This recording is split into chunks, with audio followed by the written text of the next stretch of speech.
Flying V Center sa lungsod po ng San Juan. Ako nga po pala si Martin Javier.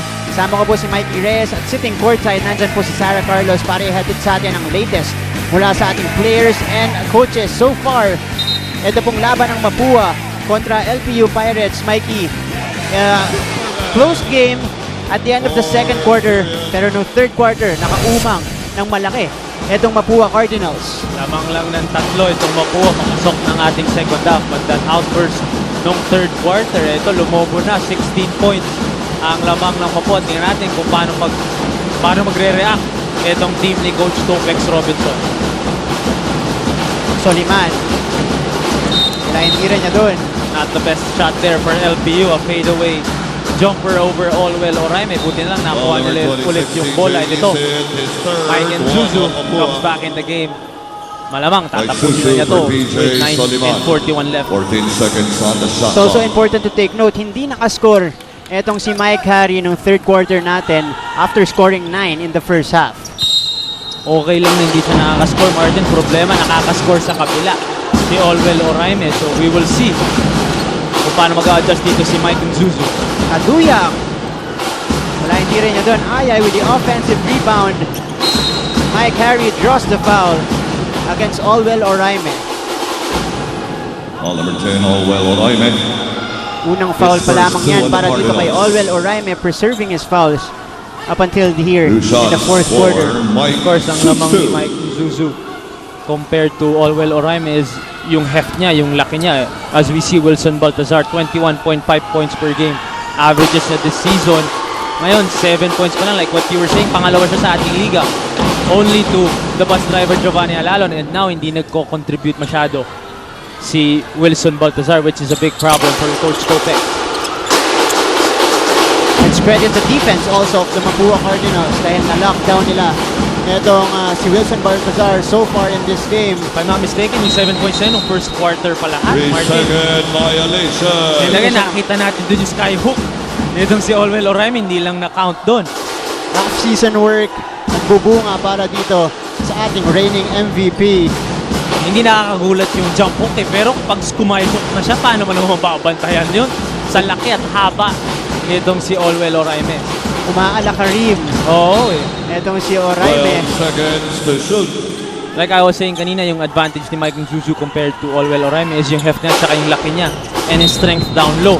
Although mas mahaba itong si Olwell Oraime. So tingnan natin kung anong advantage ang magwawagi dito sa ating fourth quarter.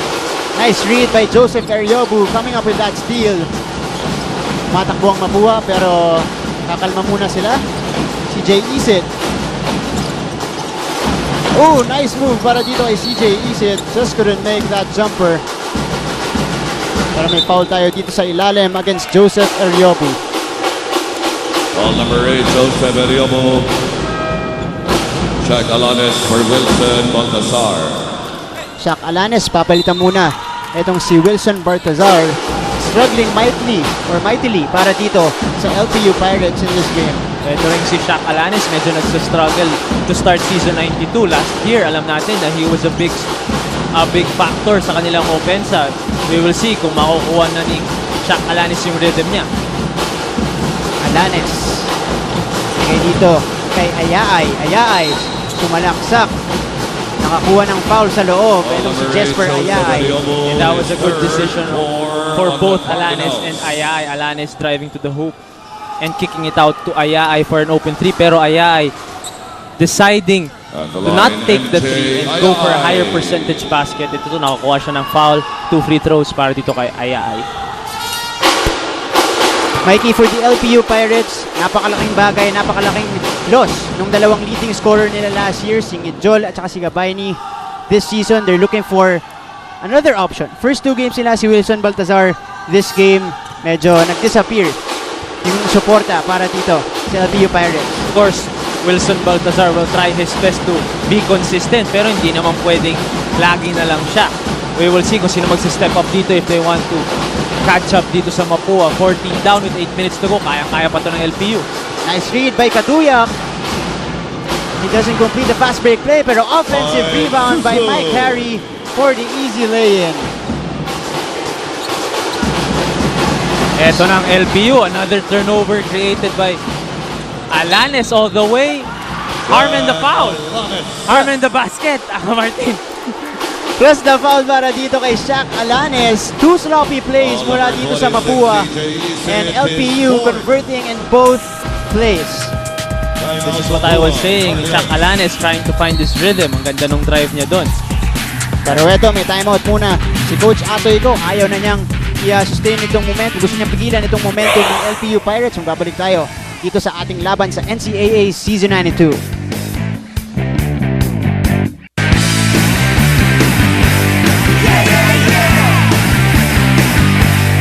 Balik po tayo dito sa aksyon sa NCAA Season 92.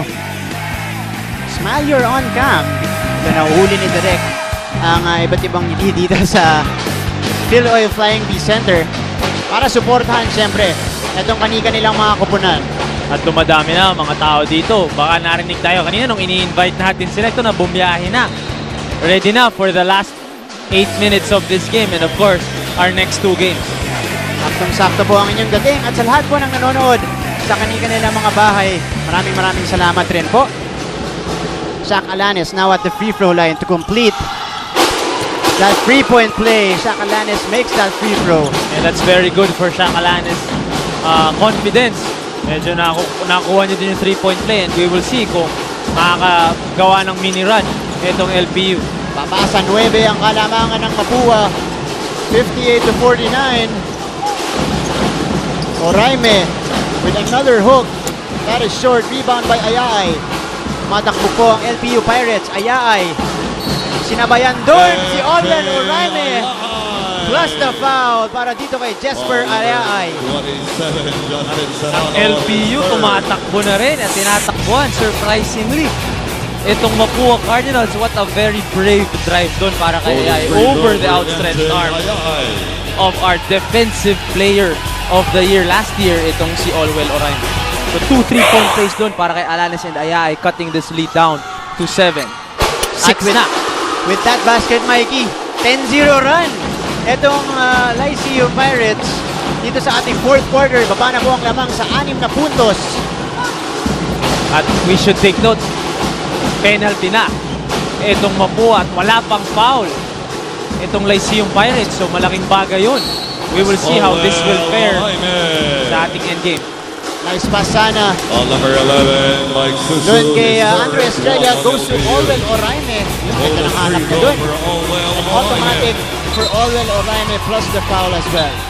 Sinasabi mo kanina, every time dumrive itong si kanina, mukhang si Oraime yung laging hinahanap. Pero lahat ata sila, yun ang turo ni Coach Atoy ko. Pag dumrive ka at wala kayong nakitang ring, ipato nyo kay Olwen. Olwen will finish the play for you. 16-12 already for our reigning rookie MVP. And Oraime completing that 3-point play. He extends the lead to 9 points, 61-52, ending that run for LPU. Alban dribbling the basketball right now against Daryl Menina. He finds Kaduyak. Nadulas doon si Raymar Kaduyak. Ito Andrew Estrella tumatakbo. Dumire-diretso doon si Andrew Estrella pero natapikan siya. Bola pa rin netong Mapua. Estrella taking matters into his own hands. Kanina, ang ganda ng feed niya kay Oraime. Ngayon, dinrive na naman niya. So, etong experienced player ng Mapua. Yun nga lang, another turnover here. And Raymar Kaduya completes that fast break play. Warning. 7 na lang ang inahabol netong LPU Pirates at mahaba pa ang oras natin dito, Mikey. 6:37 to go. eto na, may nangyari na naman. Technical ball on LPU number 25, MJ Ayay for a second delay of game. That's his Ayay, third natawagan ng personal. technical doon.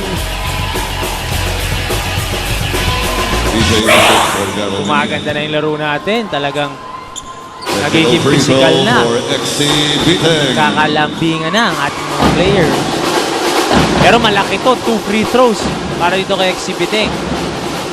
At lolobo na naman ang lamang. Pero doon, sinuwerte pa ang LPU with that missed free throw. 1 free throw lang pala, Martin. Very crucial technical para dito sa Mapua Cardinals or para dito sa LPU Pirates dahil umahabol nga sila dito. CJ Isid bringing the basketball up for Mapua, goes to Estrella.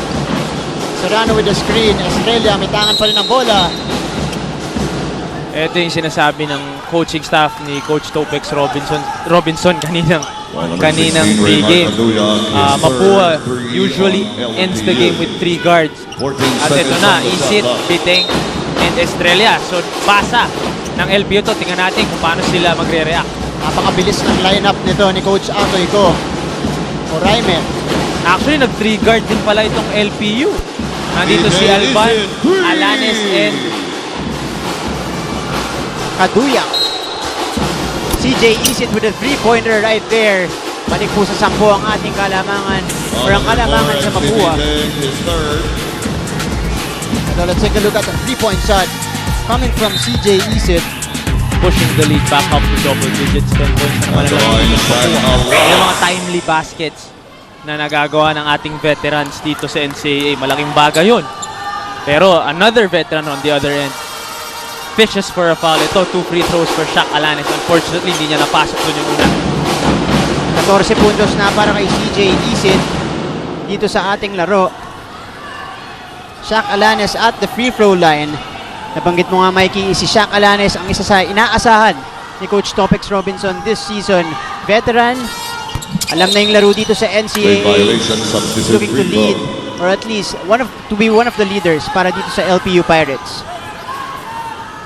Laning violation doon for laban sa Mapua. So Alanes awarded with another free throw. 3 missed free throws din si Alanes. Sayang. That would have put down the lead. Just 8 points, pero sakto pa rin ang kalamangan ng Mapua. Si Jay Isid, Serrano, goes to Oraime inside. Wala yun, Jesper Ayaay with the rebound. Alban, setting the table for LPU. Alban, binigay dito kay Mike Harry. Mike Harry with a nice move, but missed the shot. Pero na-steal ni Alban yung bola. Mike Harry with the offensive rebound and the fish for the foul against Olwell Oraime. Sarapika for MJ Ayay, Winston Baltasar for Raymar Padula. Ni Alban getting that ball from Estrella. Of course, Mike Harry always at the right place, at the right time, underneath the basket for that shot. Lang, di niya na-shoot, pero nakakuha siya ng foul dito kay Olwell. 12 and 12 for Mike Harry ng Zuzu. So not bad for a rookie import against the reigning MVP, Olwell Oraime. Mike Harry with another double-double in this game. Mikey, 3 out of 3 na siya dito sa ating season. Lahat yung double-double so far for him. Pareha sila ni Olwell Oraime. So talagang nagdidikdikan ang dalawang import na to. Pero he misses that free throw. 64-55, 9.8 for Mapua. 5:17 remaining here in the fourth quarter. Serrano posting up. Wala yung tira niya doon. Adrian Alban tumatakbo for LPU. Coast to coast. Yes, sir. Adrian Alban with that lay-in. Down 7 na lang to. Very nice basket doon para kay Alban. The rookie came here to play. Kita mo naman talagang binabalik niyan yung tiwala ni Coach Topex Robinson. Australia. Pero the very shifty and experienced guard itong si Estrella taking those 2 points back. Nice scoop para dito kay Andrew Estrella. Talikunin sa siyang ang kalamangan na itong Mapua. Alban. Goes to Wilson Baltazar. Balik dito kay Adrian Alban. Tumira ulit pero wala yung tira niya doon. Exhibiting with the rebound. CJ Isid tumatakbo. Setting the table for the Cardinals right now. Hindi nila kailangan magmadali dito, Mikey. Dahil siya ang kanilang kalamangan. Shaq Alanes. Oh, nice anticipation from CJ Isid. Crucial turnover doon for Shaq Alanes. And another gimme para ito kay Exhibiting. Down 9 na lang yan. Ito, up 11 na naman ang Mapua. And another fast break play for Mapua. Alban. Binigay dito kay Mike Harry who scores inside. Nice find from Adrian Alban. Very nice pass doon para kay Alban, para kay Mike Harry. Kinuha lang niya yung atensyon nitong si Olwell at din-drop off na kagad kay Mike Harry. Pero Estrella, ganun din. Hindi magpapatalo itong si Estrella kay Alban. Ganun What din you yung can ginawa. do, I can do better, sabi ni Estrella. Automatic of course para dito kay Olwell Oraime. Back and forth action po tayo dito sa ating fourth quarter. 3:08 remaining. Shaq Alanes, sitira ng 3. Masyadong malakas. Rebound ni CJ Isid. Biting. Looking for Oraime inside. Pero may foul doon against Wilson Baltazar. Medyo natulak niya yata doon si CJ Isid. Pushing ball number 6 to Winston Baltazar. Raymar Caduya for Zach 70-59, Alanes. 11 ang kalamangan ng Mapua. Kay Mikey, mahaba pa to, 2:53 remaining. What does LPU need to do to at least cut into this lead? Well, first they need to contain the drives itong mga gwardya ng Shot clock, Mapua. 15 seconds. Estrella, Isit, and Biteng really creating for both themselves and Oraime. So malaking bagay na yung one-on-one defense nila, pagandahin nila para hindi makapasok at hindi kailanganin humelp nitong si Mike Nzuzu. Pero ito, Mapua, aatake. Ito na naman. Pero Estrella with a turnover. Adrian Alban tumatakbo. May foul doon na tinawag Ball against number XC 4, Biteng. Biteng. Penalty is 4. And for LPU naman, they need to continue to drive and attack the basket. Hindi na pa penalty dito ang Mapua. And that's exactly what Alban did. Ito na naman, 2 shots para kay Adrian Alban. Mikey, their star right now, Wilson Baltazar, struggling in this game. Ano yung mindset mo? Kung ikaw player, you've been struggling all throughout the game, going into the fourth quarter. What is your mindset?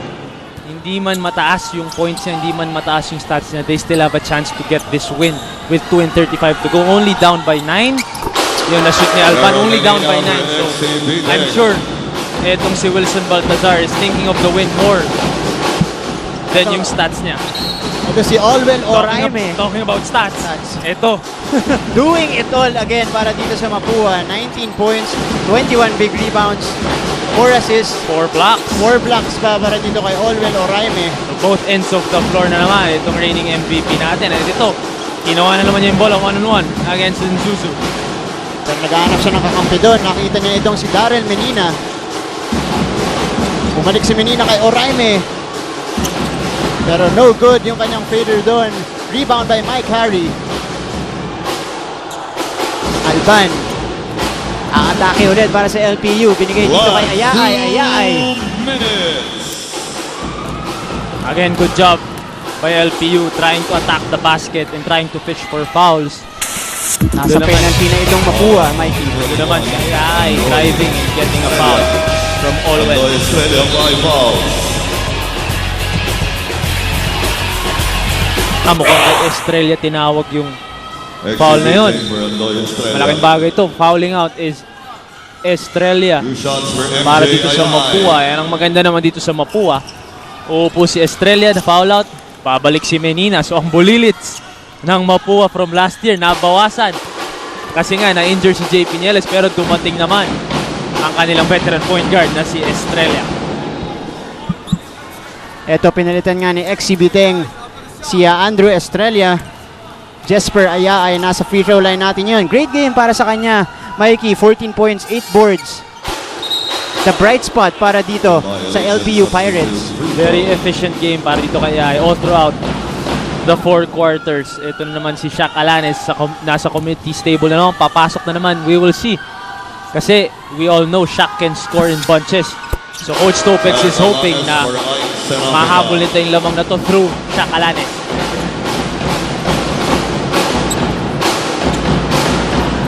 LPU applying the press here in the end game. Tignan natin kung mapipigilan nila. Etong Mapua Cardinals, XC Biteng. Gusto Oraime.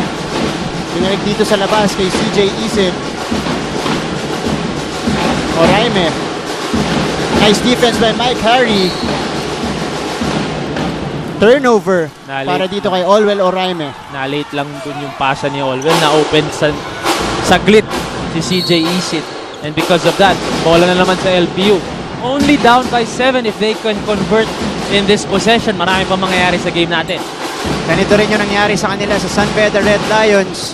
Naghahabol sila sa huli pero naidikit nila yun, Mike. Itignan natin kung kaya nilang gawin yun dito sa ating laro. Mike Harry, no good for another putback. Isa pa, pero kay Mike Harry. May foul na itinawag doon. Kay Olwell Oraime. Di ba napapagod to si Mike Harry? Ball number 10, Olwell Oraime. 4 rebounds doon para kay Mike Nzuzu. Sa kanya lahat ng rebound, hindi siya nababox out doon ng Mapua. Kitang-kita mo yung sipag. Neto ni Mike Harry, hustling. 1, 2, 3, 4 rebounds doon para kay Nzuzu. And he is rewarded with 2 free throws. Tingnan natin kung yung pagod maaapektuhan itong dalawang free throw niya dito. Mike Harry very active here in this game. Double-double para sa kanya. Pero mintes yung una niyang free throw. Di pa malabo to. If he can make this free throw only down by 6 with a minute and 20 left, kaya pa to if they can just make a string of stops. But he makes the second free throw. 6 na lang ang kalamangan netong Mapua. 64-70. Menina goes back to CJ Isit. Calling the shots for Mapua right now. Oraime. Back to CJ Isit. Isit making a move against Kaduya. 3 seconds left. Alam ba nila? Ito na si Serrano. Serrano, wala yung layup doon. Pero putback ni Oraime, wala rin.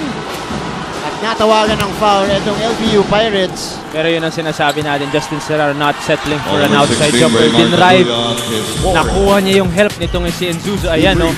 At na-open, walang pumax out dito kay Olwell Oraime. So, at walang nagbabox out pa rin sa kanya. So, kung anong ginawa ni Nzuzu sa kabila, si Oraime naman dito.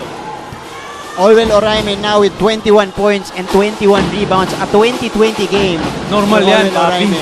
Normal kay Olwell yan. Nagugulat nga kami, 3 game na, wala pa siyang 30 rebounds. Last year, naka-4 ata siyang ganun. Na-contain na siya niyan. Na-box out na siya niyan. Grabe itong si Olwell Oraime. Kahit anong gandang depensa. Neto ni Mike Harry.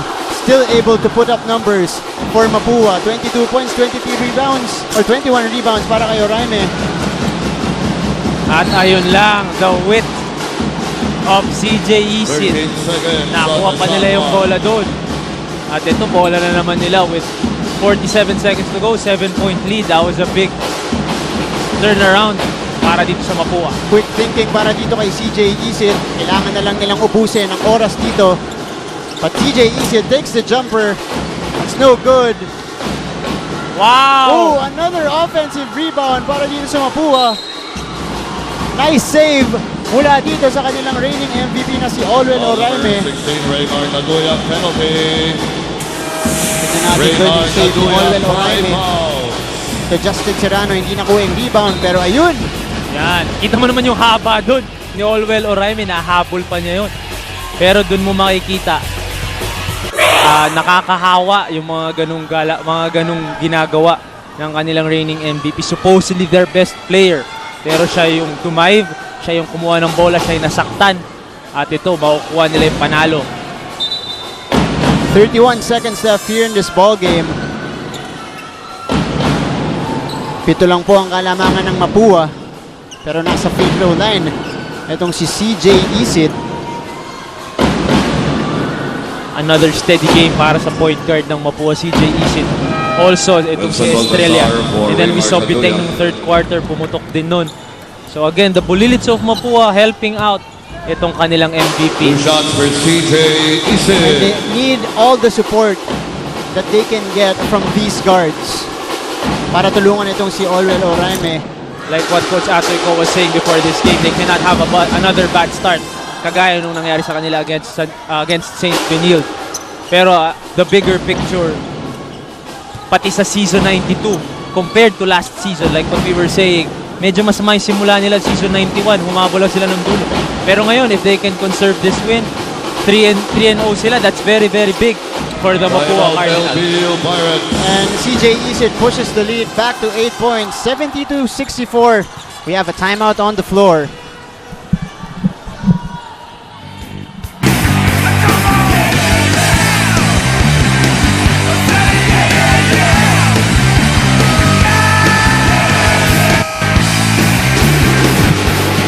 And we are back for the last 31 seconds of this ball game. Mapua, lamang po ng 8 dito sa ating laro, 72-64.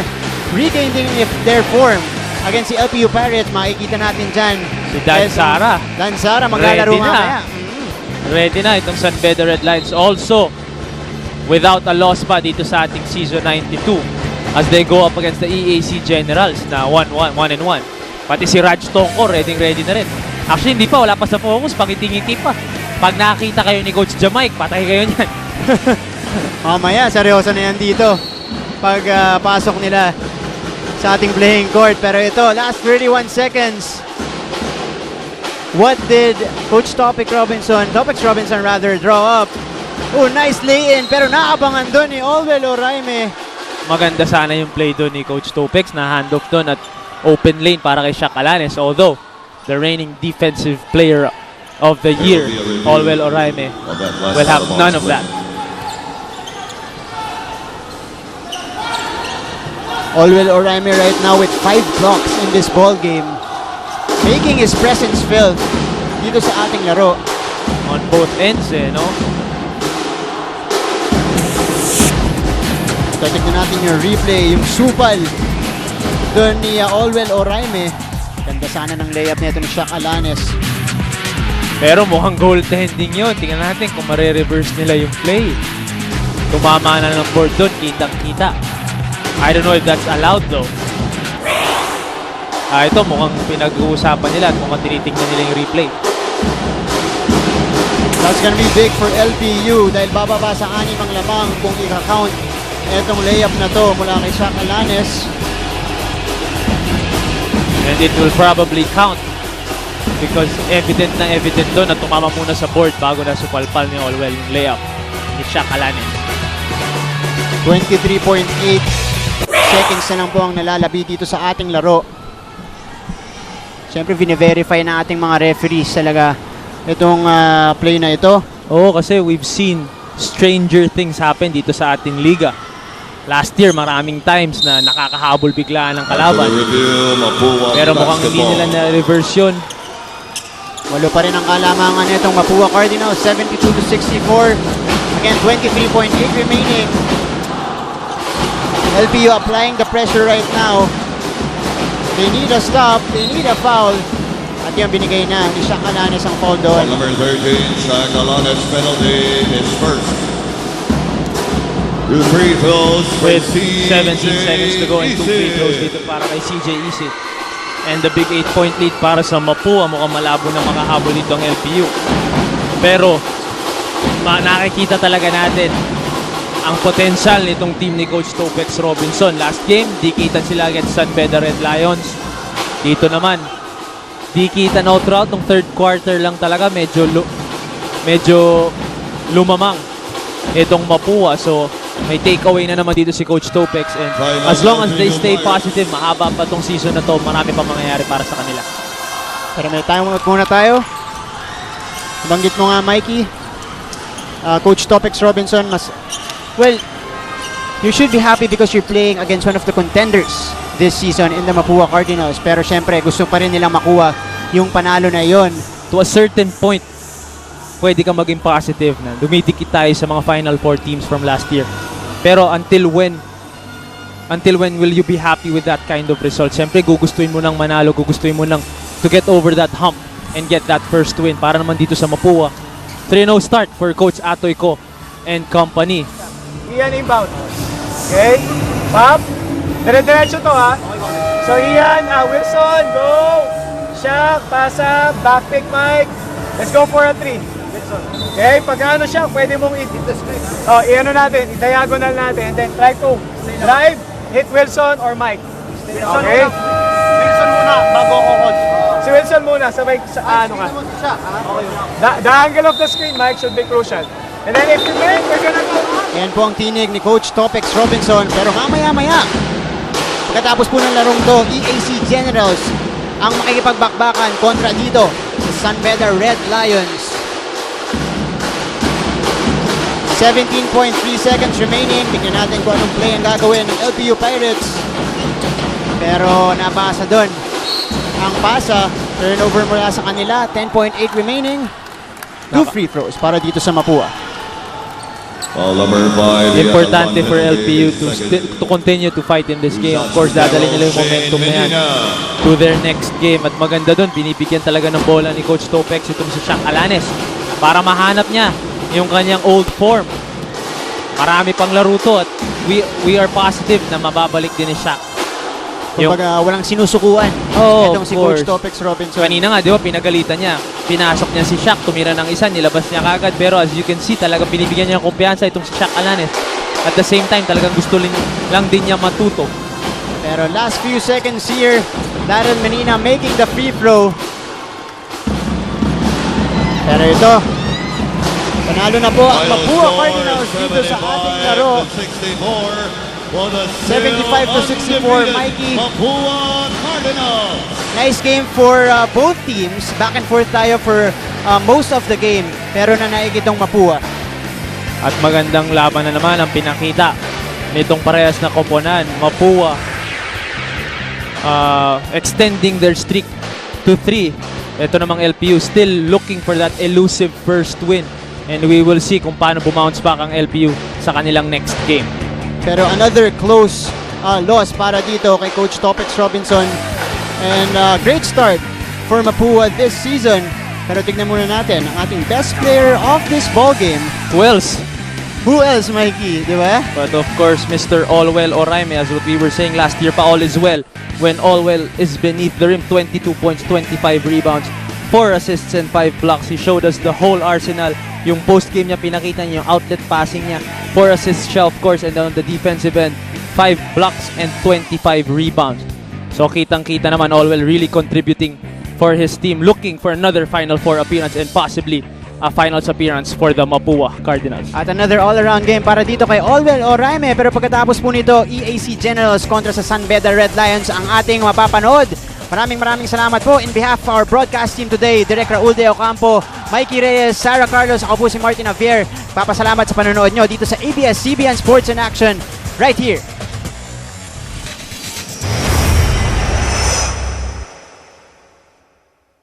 To watch the latest game highlights, subscribe to ABS-CBN Sports in Action YouTube channel.